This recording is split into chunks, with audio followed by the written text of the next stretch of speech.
Hey everyone, welcome to the Canine Culture Podcast, where we talk about everything dog. Q&As with veterinarian professionals, rescue operators, everyday topics. We cover everything dog on this podcast. So make sure you subscribe to the Canine Culture Podcast on your favorite podcast platform, and make sure you're following us on social media on both Instagram and Facebook. Thanks again for listening. Now here's that next episode. Hey everyone, welcome to the Canine Culture Podcast. This is your host, Brittany, and today we have a very special guest. We are joined by Nanette. She is the president of Daytona Dog Beach. So Nanette, thank you for joining us. Well, thank you for inviting me. I'm really excited to talk with you today. So I want to talk all about Daytona Dog Beach because you guys are doing some really cool things down in the Daytona Beach area. But first, let's hear a little bit about you. What do you do? And then if you want to work into how did you get into Daytona Dog Beach? What kind of prompted that? Sure. Well, I'm retired from my career. I was the vice president of engineering for my company, and I've retired from that. And I was enjoying retirement for quite some time here in the Daytona Beach area since 2017, actually. And then in 2021 is actually when Daytona Dog Beach came to be. And I'm the founder and the president of Daytona Dog Beach, Inc. And it's sort of changed my retirement plan a little bit. So I'm quite busy running this nonprofit. Right. And then tell us about Daytona Dog Beach. How did you come up with the idea? What sparked this all to get started? Sure. Well, it really was not my idea originally. In January of 2021, a gentleman, Robert Lewis, who has a home here in the Daytona Beach beachside area, a few streets over from me, started a Facebook group called Daytona Dog Beach. And it was just a simple premise that we should be able to walk our dogs or take our dogs down to the beach with us. And he knew I was involved with fostering animals, sponsoring different animal welfare groups, etc. And he asked me to become involved. And so I did, just really joining the Facebook group, becoming a contributor. He asked me to be an administrator on it. One thing led to another, and the group began to grow pretty quickly. People were very interested. And several months into it, I said, Robert, people expect something to happen here. So what's the plan? We need to get a plan together. So we met over lunch. There were 4 of us that got together, and we came up with a strategy of how we would pursue things. And also out of that, I had suggested we should form a 501c3. I had done that in the past in another area that I had lived in Virginia. And to me, it seemed like the way to go because I could tell we were going to have to raise money. We were going to have to build credibility, etc. And so anyway, in May of that year is when I filed the paperwork for us to become a 501c3 organization. So that was the very beginnings of it. Mm-hmm. And tell us a little bit about what Daytona Dog Beach does and a little bit about your mission. Sure. Well, initially, our mission was to get Volusia County Council to change the law that had been in place when we started out, it was 30 plus years. I think by the time we got them to change the law, it was about 38 years. But that was the first step, honestly. As much as we wanted to do things, it all depended on them agreeing to change the beach code, at least for some areas of the beach, to allow for dogs on the beach. Mm-hmm. So, that was our main mission. And in order to do that, we knew it was going to take a huge effort. And coming from an engineering background, and I had worked in research as part of engineering and consulting work, etc., I knew that we had to really listen to what the concerns were that people had and why they had continued to say no every time others had tried to change the law. So we listened. I take the approach when somebody gives me obstacles, I try to prove them right. And if they're right, okay, what can we do to overcome their concerns or the issues at hand? But if they're not right, then I try to gather the data and be able to present it to educate people so that they can see what the true facts are. So that was really at the core of what we were trying to do, is get the real facts out there. We also knew we had to begin to build credibility and support in the community within residents to start with. We were getting feedback from tourists as well, or those who had decided not to become tourists in our area because they couldn't bring their dogs. And we began to reach out to businesses. We would do simple things like having little yappy hours. We would go to community vendor events, things like that. We started a petition and just started building support, in order to get this law changed. And we really didn't know what would end up because, again, it was up to the council. We would have been happy for one little area, that we could have walked on the beach. As it ended up, we've just gotten tremendous support from the community. Over time, we did get some of the chambers of commerce, some of the city commissioners actually would write letters of support to the county commissioners saying, no, you should try this. We support this. And so we came into it, and we had made, one of the issues we had heard is they did not want this to cost the taxpayers anything. So we said, that's fine. We will pay for whatever supplies and equipment is needed in order to do the dog beach. And so we made that official offer to the county, along with a lot of other information that we gave them. And so initially in 2023, they agreed to do an 18-month pilot program on a 0.6 mile stretch in Ormond Beach. And as part of that, again, we paid for everything there. We said that we would have volunteers that would go out and walk the beach, making sure that it was clean. That was a concern people had. And to just educate the public on the leash law, about cleaning up after your pet, about not disturbing wildlife, not bothering other people, etc. So we had a volunteer group that came together, and they named themselves Paw Ambassadors. And we were trained through the county, just as they train the Turtle Patrol or other concessionaires. You have to understand, the rules of the beach and how things work. So our volunteers go through a training program. And then we set up a system where we tracked not only when they were there, the hours they were there, but also statistics on, did they have to pick up dog waste?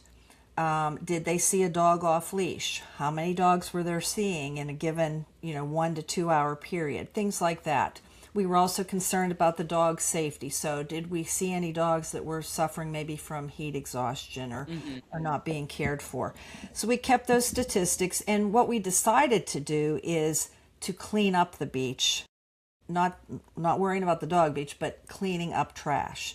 So we equipped all our volunteers with buckets and trash picker-uppers and a way to weigh that trash. And so we began to gather that statistics as well.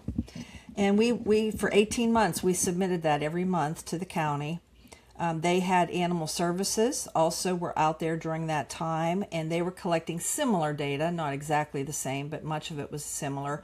And that way they had two sources of data to see, was it accurate? And fortunately, at the end of the 18 months, it was a great success, and they unanimously voted to make that permanent, the section in Ormond Beach.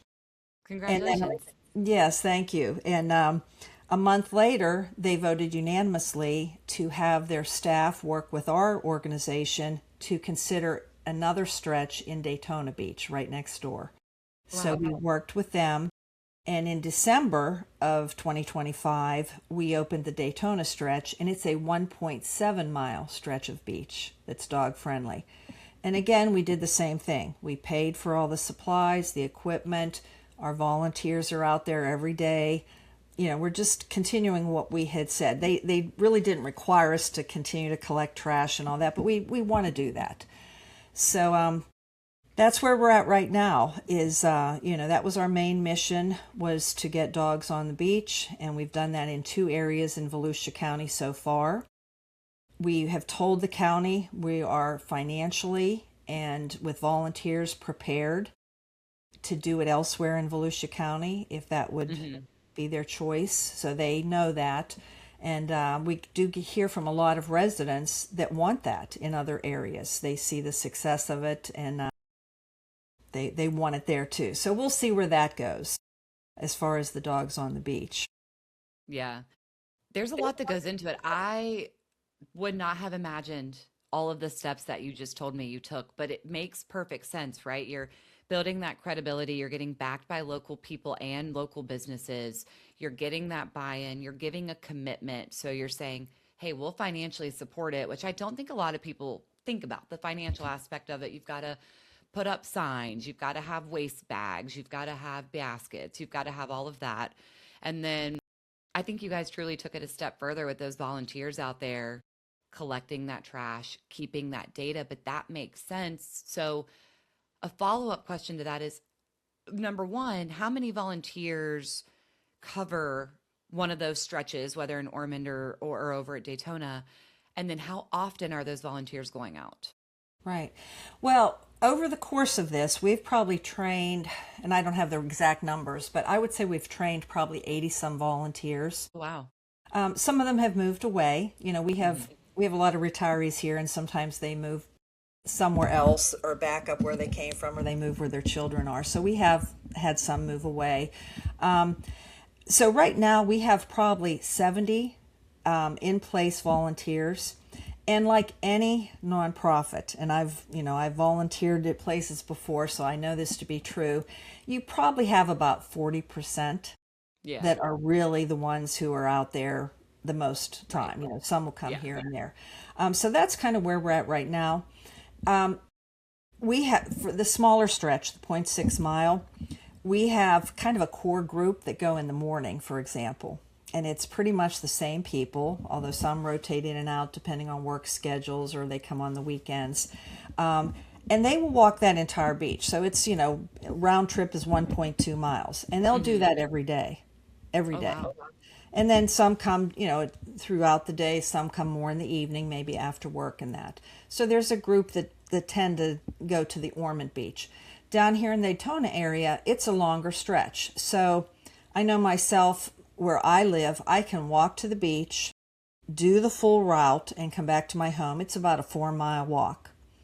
And I do that as often as I can while I'm also running the organization. But there are other volunteers who are similarly doing the thing almost every day. And again, some come certain days if they have to work or, whatever their commitments are. But then I have others who just maybe don't want to they can't do the whole mile, the whole 1.7 round trip, 3.4 mile. So they'll do the northern part of it or they'll do the southern part of it. And we Right. kind of know now who lives where, who can walk on the easiest or drive to there. And so it's sort of split up. But they're virtually every day, unless the weather's, an issue, they're out there and they know like now it's been so hot. So Yeah. typically they will go early in the morning, as soon as we can go on, they'll do their thing, or they'll go later in the day. So it's amazing. We have collected over 15,000 pounds of trash Wow. from the beach. So you guys have, I mean, you've really made this multifaceted. So you've not only expanded this to where dogs can go and play and enjoy the beach, you've also created a bit of a community with those volunteers. You've Absolutely. gotten these people active. So for so many people, I feel like that would be a driver of them getting out there and doing their daily walk versus if they didn't have this, they might not. So you've created this activity and accountability.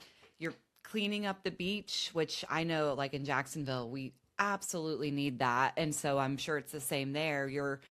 You've you've really turned this into something so much bigger than just the dogs having access to the beach. And I think that's really just a testament to just what you've created. I mean, if you just told me you got dogs access to the beach, I wouldn't have thought of all these other components, but you're probably helping people as much as you are dogs at this Well, we point, you are. know? I have one lady who she works still. She could be retired, but she still works. But she goes usually Fridays and then over the weekend, and not just from the walking, but in general, she has lost, and I don't know exactly the amount, but I mean, pushing between 50 to 70 pounds. Wow. And Yeah. she's, this is helping her. Um, Many of the people, as we know, in Florida, we do get a lot of people moving in from different places. They retire, and a lot of our volunteers are retirees. They didn't know anybody. Well, now they Mhm. have friends. And I know Yeah. myself too. I moved here, like I told you, in 2017 when I retired full time. I struggled to make friends initially. Well, yeah, almost most, probably 95% of my friends are through this effort and through the dog beach. So it has created a community where people do, support one another. We also, again, because we are all volunteer, including myself, nobody gets paid a dime for this. So Right. I know it's important to take care of my volunteers. So it's all about, recruiting, training, retaining. Mhm. And so once a quarter, we do a Paw Ambassador celebration. And we do it at dog friendly hotel. Well, sometimes it's hotels, but dog friendly restaurants that support us. And they Mhm. do that either by giving us donations or giving us gift cards for some fundraisers we do, things like that. But we will have our event there. We provide the food, the soft drinks, and then we'll have like a raffle. We have prizes, who's the trashiest person for the quarter. Yeah. So, I mean, and that is really growing. And we just had the one in July for the second quarter. And it was the best turnout we ever had. We had close to 40 people show up. We had younger people there, which was very exciting. Young couples that are volunteering Mhm. together. We just had another young lady join us. She's getting married soon, and her young daughter came with her, and she now walks with her. So we that was very exciting.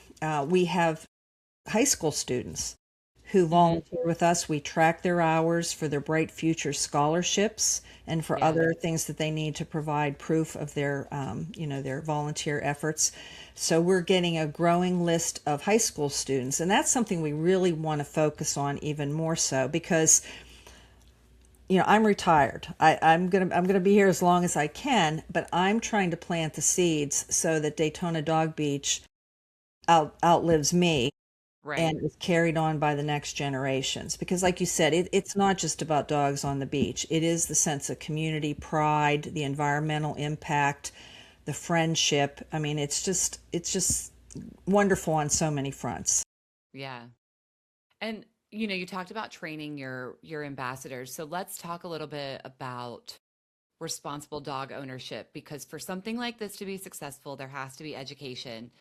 And so, if you could put into terms what makes a good beach citizen, what does that look like as someone who is attending or coming to the beach with their dog? Sure. Well, it really starts with safety. So, the law in Volusia County, and I think it's a good law, is that dogs have to be on a leash. So Hmm. on the beach, they have to be on a 6 foot leash. Sometimes people stretch that a little bit, but it's supposed to be a 6 foot leash. The dog areas that we do have are drivable. So Mm. we have cars, driving that beach as well. So that's the first thing is make sure your dog's leashed, and sometimes people think, oh, my dog doesn't need to be on a leash, whatever. No, they need to be for a lot of reasons, for their safety, for other people's safety. Again, you don't know what can happen with vehicles on the beach, etc. So that's the one thing. Obviously, the cleaning up after your pet, making sure we're responsible. There's no excuse because everywhere you enter onto that dog beach, whether it's through the parking lots or on the beach ramps, there are the dog bag dispensers there, so Hmm. they can get that if they don't have their own to clean up. The other thing is really being aware of other people's, being respectful of other people.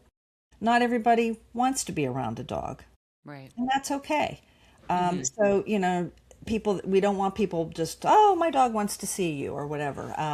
And some dogs don't really do well around other dogs. So again, my dogs, they're friendly once they get to know a dog, but they're smaller dogs. They get unnerved if a dog comes at them, even if it's on a leash. So I tend to want to just kind of walk off to my own and, on the beach with them. And that should be okay. Eventually you meet people and the dogs get to know each other, and then we walk together. But, just being respectful, again, of people, of other dogs that are out on the beach, of the wildlife. I was with, and I've seen this before, people think it's fun to throw food up for the birds, or they let their kids chase the birds, and they think that's cool when the birds take off. Well, that's not cool to the birds. And same with the dogs. We don't want the dogs chasing the birds. So, just if we do see things like that, which aren't that often, but if we do, we just, in a nice way, if it's safe to do so, we will remind people, gee, the birds really, they need time to rest. It's not a good thing. So just simple things like that. Honestly, it's not that difficult. It's just kind of being respectful. Right. Right. We see a lot of that here. So in Jacksonville, so we have several beaches, right? So we've got Jacksonville Beach, and it's no dogs from, I think it's April to September, and I think it's 9 a.m. to 5 p.m. And I could be totally wrong on that. And as I understand, that time restriction is just based on like the heat, because so many people want to try to bring their dogs at noon on Saturday, and it's so hot, and they have them up in the sand. So we've got that restriction there. And then I don't know if I'm 100% correct. However, I think now Neptune Beach and Atlantic Beach, you can have dogs all the time, but we have leash laws. But I can tell you a lot of people don't follow them. And like you said, even if you can trust your dog, you can't trust everything else going on around it. And so, we don't drive on the beach here. We're not allowed to, but the lifeguards do. If there's police, they drive. And so if your dog's running and they're coming down, obviously that could be an issue. If there's kids playing and your dog wants to go play, they can knock the kids down. So I feel like we see a lot of, I don't want to say they're being disrespectful. They're just not observing all of the laws. And I think they're going to keep us a little bit restricted, because you're constantly seeing people break different rules.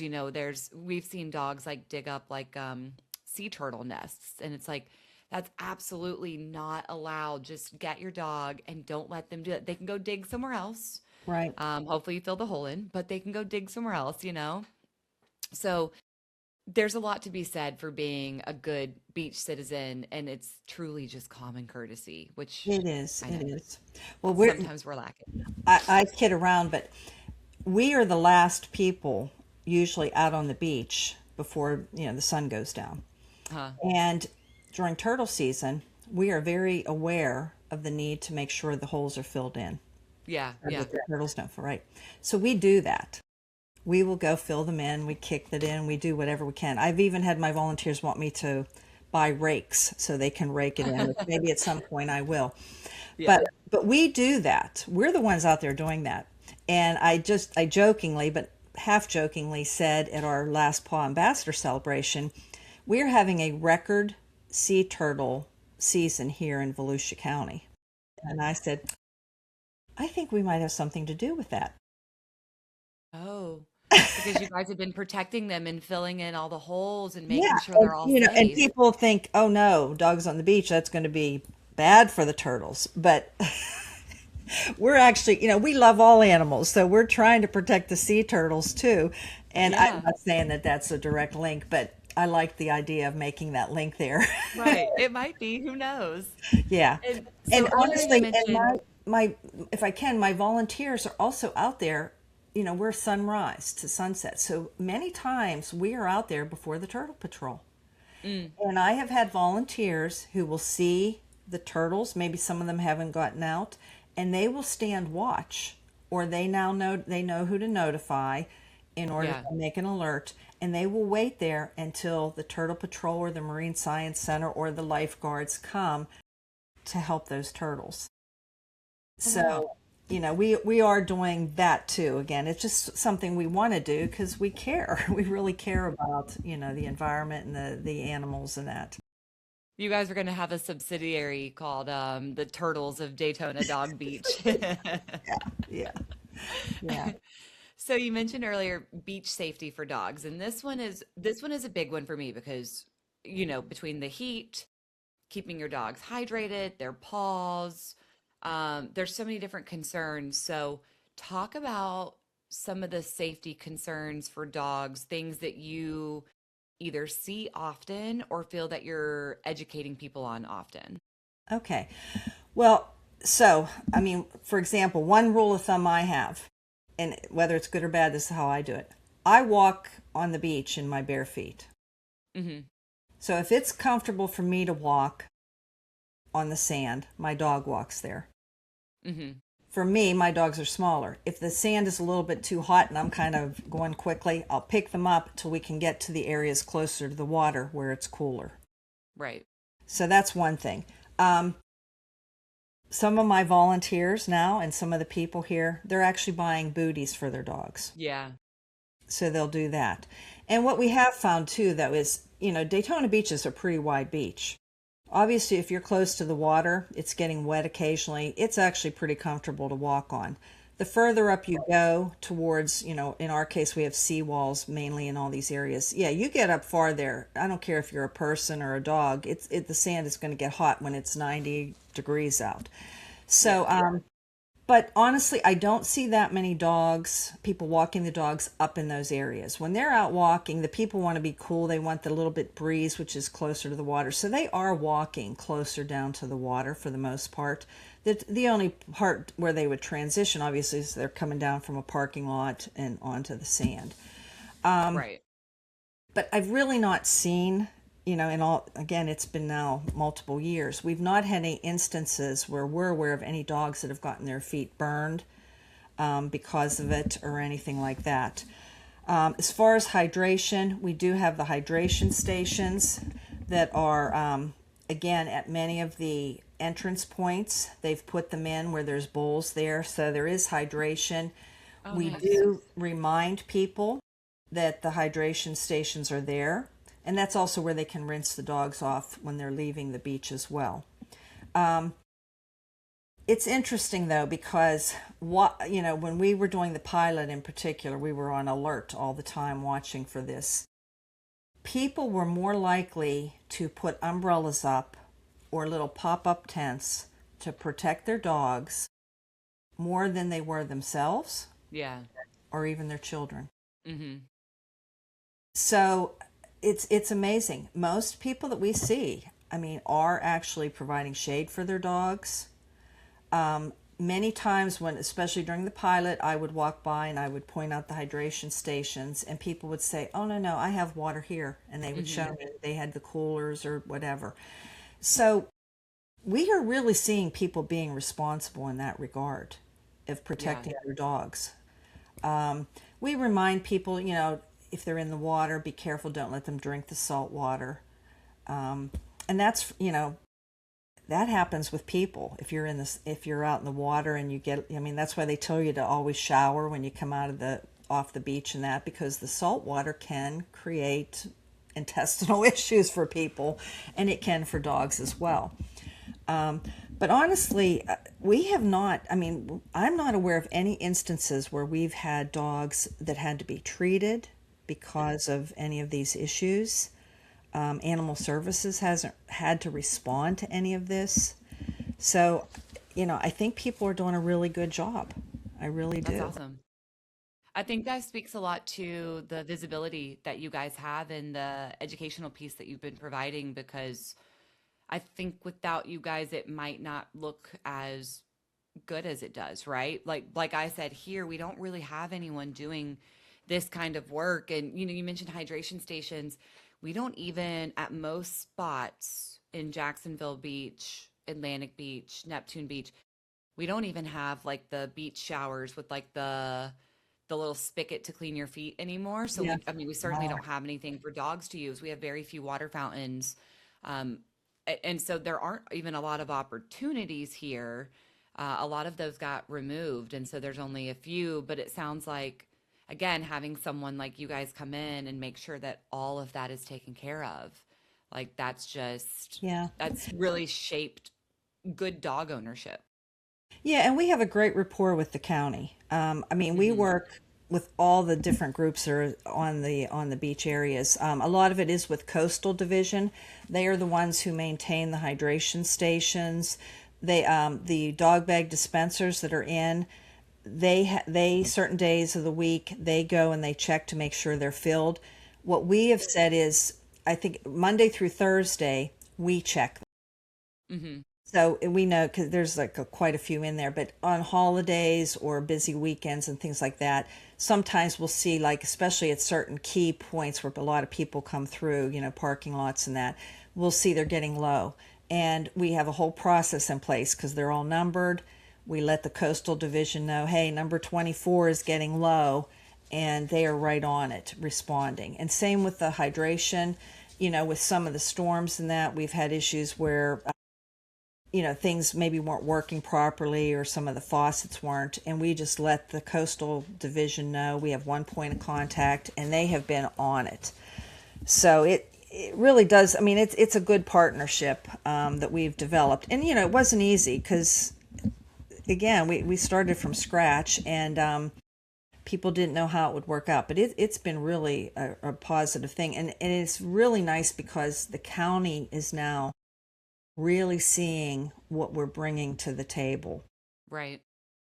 and that's why you may have seen, or maybe you haven't, we did in the May, on the end of May, we did the Hang 8 Dog Surfing Hmm. extravaganza here Yeah. on Daytona Beach with the Hard Rock Hotel, and that was at request of the county.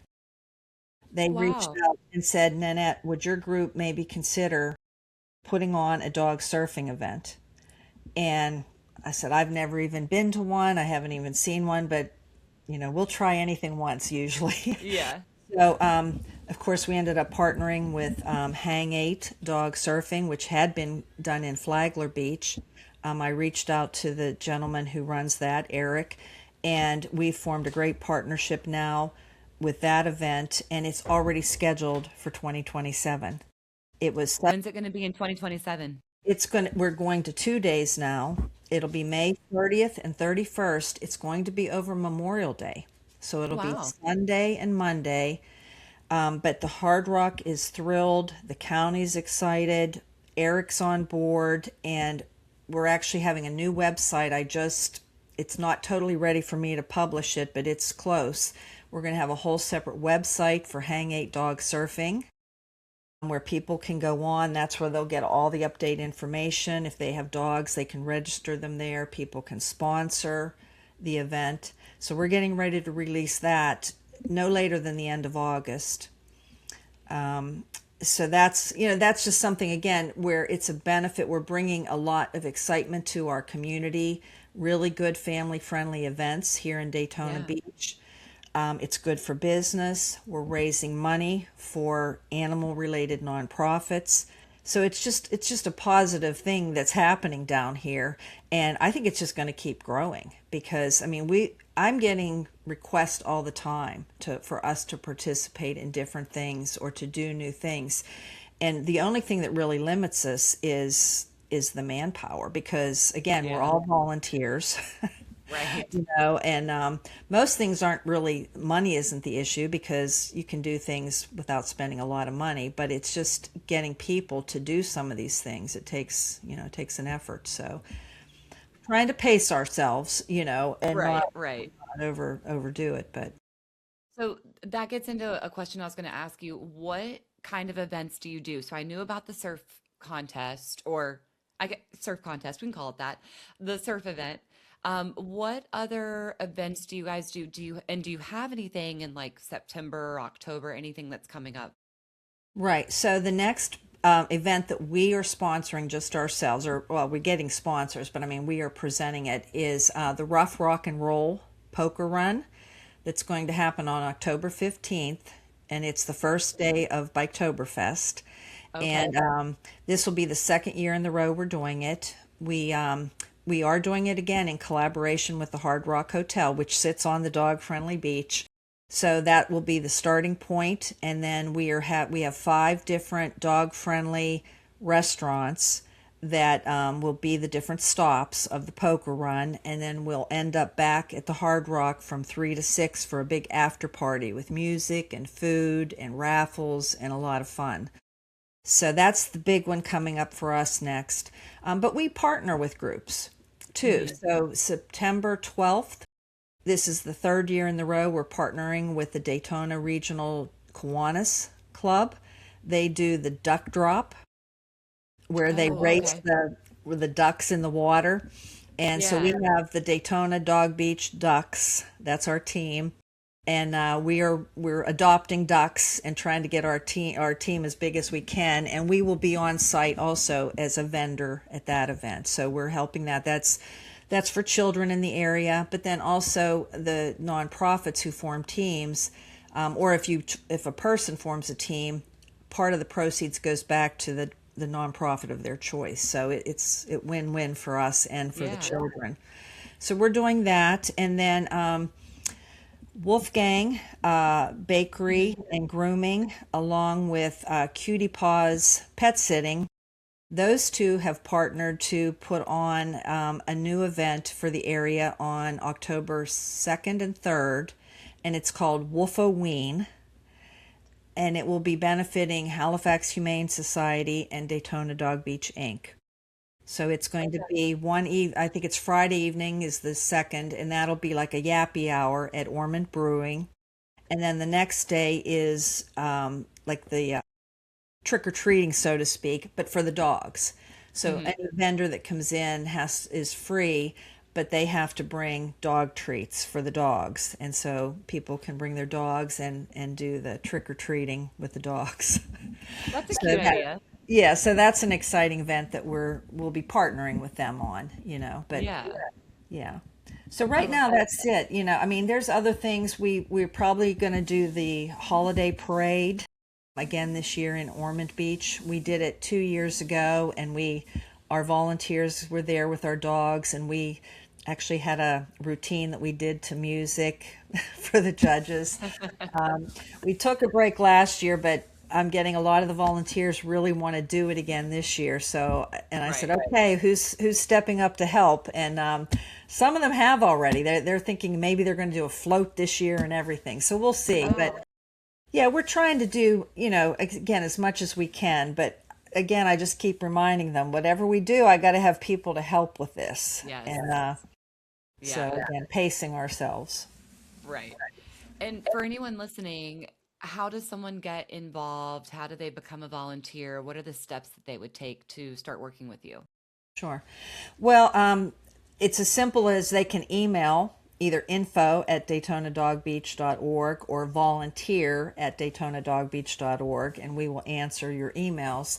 You can also go to DaytonaDogBeach.org, which is our website, and within there is a tab called Paw Ambassador.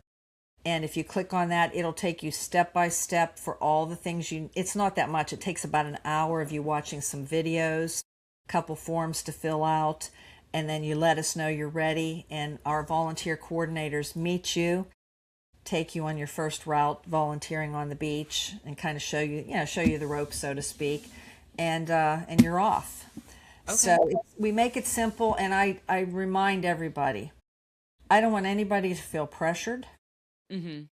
Because we're all volunteers. We're all volunteers, and whatever each one of us can do, it adds up to a lot. And I want it to stay fun so that people do want to be part of it. And so far that's working, that approach. So we're gonna go with that. But the other thing is too, if I could, we are getting to the point where we do need additional volunteers, maybe to help with some of these events. Mm-hmm. Social media. So, I mean, to this point, there's like 2 of us that are managing our Facebook, our website. Now we have a second website. We just launched an app, Daytona Dog Beach, which is available on for Android and Apple through the stores. And in fact, I just had people downloading it now. Today I was getting people, and I haven't even announced that officially, but we have an app. So again, we've been doing that, one other person and myself. And honestly, I mean, especially me, that's not my forte, but I'm learning and I'm And keeping it's a up. lot of work. It is a lot of work. It's a lot of work. But there might be somebody that, again, whatever somebody can do, we probably need help with it. Yeah. So if somebody says, yeah, I'd like to spend time, I can help you, putting together your budget for next year, or I can help you auditing your books, or I can help you with social media, or I'm comfortable going out looking for sponsors for some of these Yeah. events. Whatever that somebody might be able to do to help us, we're open to it in whatever way they're able to, whatever time they have available in that. Yeah, absolutely. So you said the website is DaytonaDogBeach.org, Correct. and then you're on Facebook, Daytona Dog Beach. Is that it Yeah. for Well, Facebook? there's two of them. So Okay. Daytona Dog Beach is the group, and that's the one that Robert, started in 2021. And anybody can become a member. I mean, you have to answer questions, and it's a public, right? But they do that. So different people can post things on there. We also have a page, Daytona Dog Beach Inc., which is strictly the nonprofit page. So that's the official from the nonprofit. And that, myself and one other person, we're the ones who post on that. It's not as active, but it does have all our major events, major announcements, and things like that to make sure that message is out there. And are you on Instagram?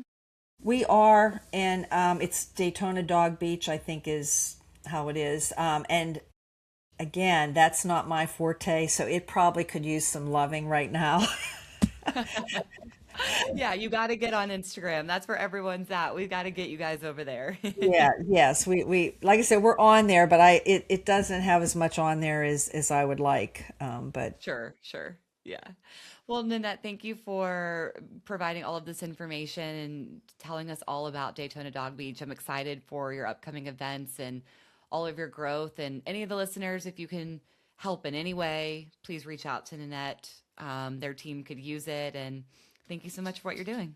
yeah, well, thank you for giving us this opportunity to share a little bit about ourselves. So and you make sure you come to some of our events. I know, I will. I'll get down there. All right, sounds good. Thank you. Thanks. Thank you for tuning in to the Canine Culture Podcast. Please make sure you subscribe to the Canine Culture Podcast on your favorite podcast platform, and make sure you're following us on social media. If you have any recommendations, any topics that you'd like to hear, if you know of any guests that would be good for the show, or if you yourself want to be a guest, please reach out to us. Send us an email at canineculturepodcast@gmail.com, or send us a direct message on social media. Thank you for listening, and please share this with any of your dog-loving friends.